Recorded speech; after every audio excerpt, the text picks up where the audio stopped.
the Transcendental Meditation people received this email asking us to play this thing that's called a rain yagya. It's a rain melody, you know, to make rain. So all over California, TM people are playing this thing 24/7. We got rain. Yeah. Our subject for this month is forgiveness. It's not my favorite subject because I'm not sure I believe in it.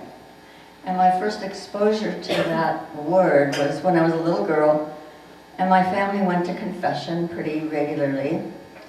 And I got it that this man in this dress wanted to be able to say to me, your sins are forgiven you. So I got that you don't come with no sins, and you need to come with plural sins.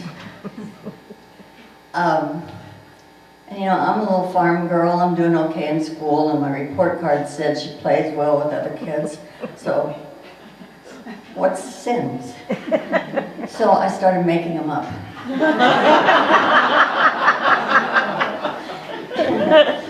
And later on as a grown-up, I asked my friends who had been raised the same way. They said, oh yeah, we made up sins. Well, that's confusing to me because I thought,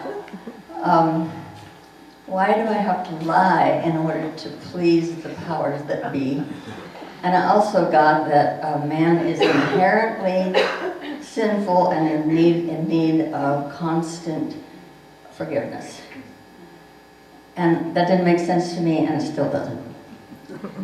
So I asked my son, whose specialty is early childhood education, and he said that you'll see 3 different kinds of children, 3 different reactions on that subject. One of them will just go, you know, let's play when he's offended. One of them will hold a grudge forever, he said. He said you'd be surprised. And one of them will allow people to abuse him over and over and over again without ever doing anything about it. And all of that corresponds perfectly with levels of consciousness.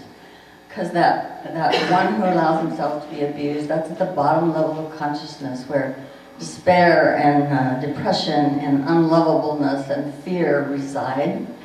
The one who holds a grudge, that's where anger and irritation reside. And forgiveness doesn't actually happen at that level of consciousness, although you might have somebody say, you did something bad, but I forgive you. That's from the power level of consciousness, and forgiveness does not happen there.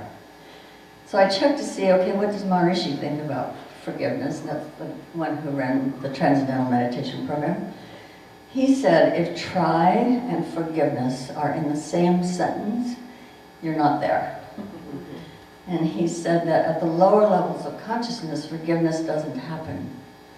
At the higher levels of consciousness, there's basically no offense.